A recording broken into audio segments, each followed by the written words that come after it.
Of the magazine. 2010 में मेरी investigation ने अमित शाह को जेल पहुंचाया था। वो मैं अपने करियर का सबसे बड़ा अचीवमेंट मानती हूँ।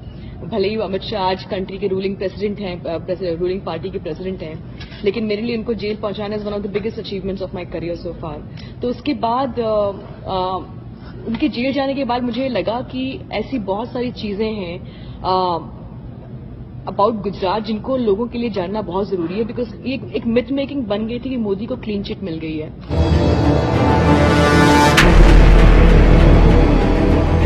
द न्यूज मिर्ची के पेज पर आप सबका स्वागत है। और आज हम जिस सवाल को लेके आए हैं उस सवाल से कई सवाल जुड़े हुए हैं और उस सवाल से कई सवाल निकलते दिखाई दे रहे हैं। दरअसल द न्यूज मिर्ची का ये खास कार्यक्रम भारतीय पत्रकारिता का जो गिरता हुआ स्तर है उस स्तर को याद दिलाने के लिए हम इस कार्यक्रम को लेके आए हैं तहलका के बहाने।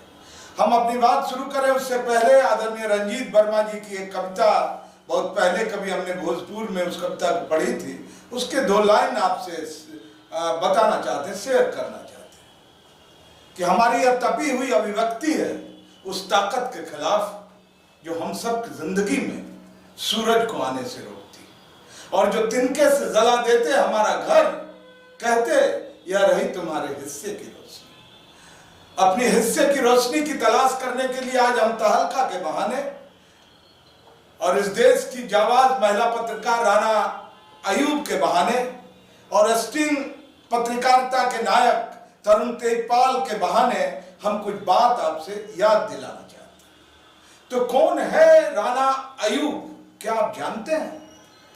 देखिए, भारतीय पत्रकारिता में जो गिने चुने महिला पत्रकार हैं उसमें आज की तारीख में राना अयूब का नाम सबसे ऊपर है, अव्वल है। क्यों?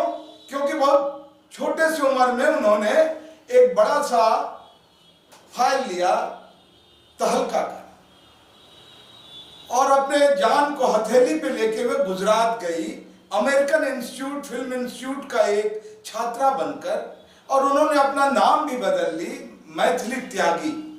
और ये मैथिली त्यागी गुजरात उस समय गई जब गुजरात में आदरणीय नरेंद्र मोदी की सरकार थी और अमित शाह वहां, आदरणीय अमित शाह जी वहां गृह मंत्री थे।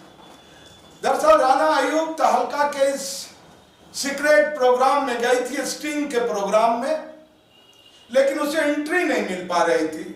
तो फिर राना अयूब अपना नाम बदली और मैथिली त्यागी के तौर पे वो 8 महीने पहले एक पुलिस अफसर से मिली, फिर दूसरे से, तीसरे से, इस तरह क्रमवार वो मिलते मिलते सेक्रेटरी लेवल तक गई, फिर अमित शाह साहब तक गई, फिर आदरणीय नरेंद्र मोदी जी तक के पास गई और जो उनका अनुभव है पूरा उसको उन्होंने किताब के तौर पे, गुजरात फाइल्स के तौर पे, जो भारत की पत्रकारिता का एक सबसे चर्चित किताब है, जो आउट ऑफ प्रिंट है, जो आपको जल्द मिलेगा नहीं, आप इंटरनेट पे देख सकते हैं, the secret file of Gujarat या गुजरात फाइल, जो भी नाम गुजरात फाइल के नाम से हिंदी में ज्यादा चर्चित है।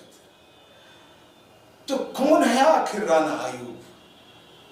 राना अयूब की पत्रकारिता से भारत के तमाम आज महिला पत्रकारों को सीखनी चाहिए। आज वैसे देखिए, भारत में महिला पत्रकारों की जो सूची है उसमें सिर्फ राना अयूब ही नहीं है। हमारे बिहार की मणिमाला है, किरण साहिन है, या फिर एक बड़ा नाम बरखा दत्त है, अलका सक्सेना है, सीमा श्रीवास्तव है, मंजरी चतुर्वेदी है, और मतलब अनगिनत नाम है जिन्होंने सच में पत्रकारिता की एक मसाल जलाई। हाँ, उत्तराखंड की एक और अंजू कोटनाला है, या जो मैं व्यक्तिगत जिनसे मिला हूँ, जानता हूँ, और उनकी लेखनी को, और उनसे हम भी सीखते रहे।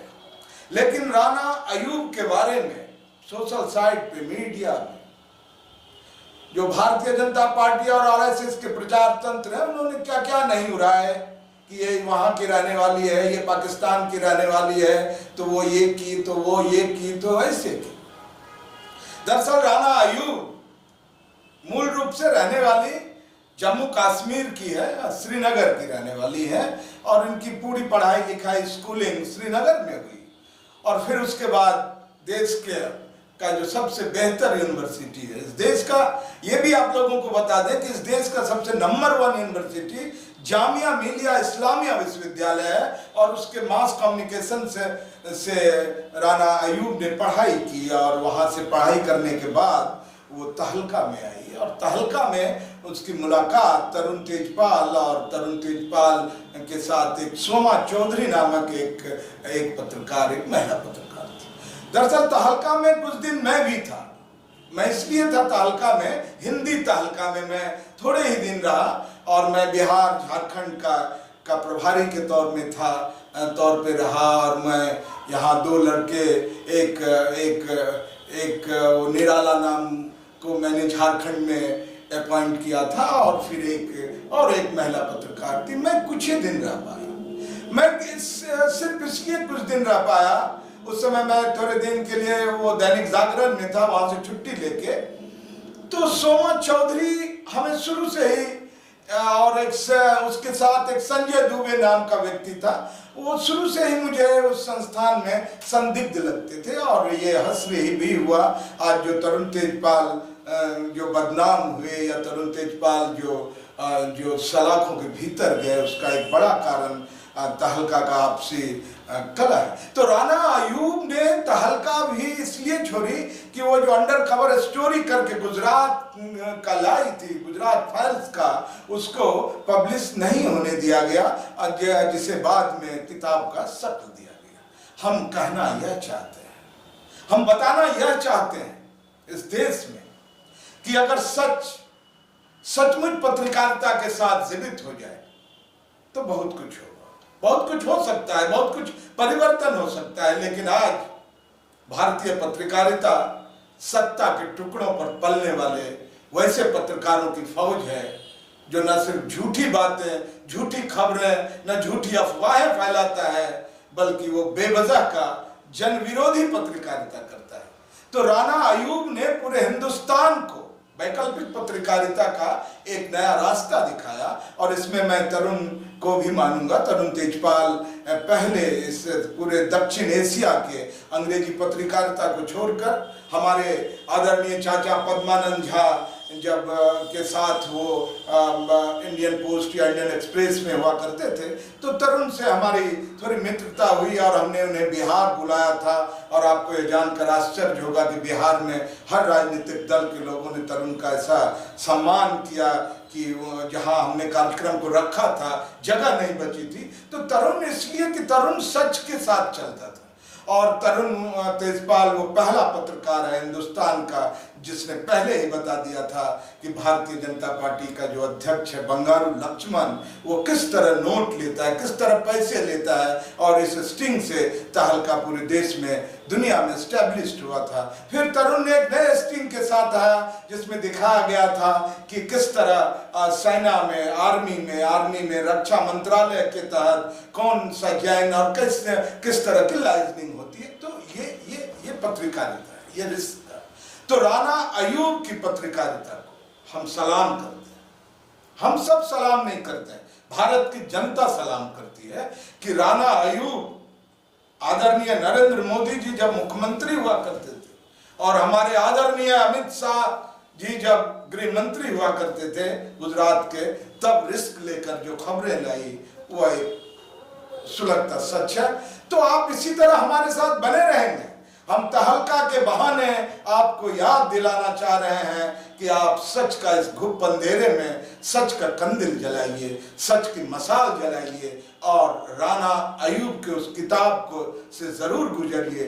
गुजरात फाइल्स, और उस गुजरात फाइल्स में सब कुछ दर्ज है और उसी गुजरात फाइल्स या राना अयूब के कारण ही फर्जी इनकाउंटर में हमारे आदरणीय गृह मंत्री जी को कानून की इज्जत करते हुए जेल तक जानी पड़ी थी।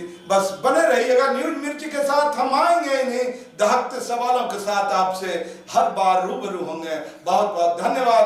क्रांतिकारी जोहार आप सबका।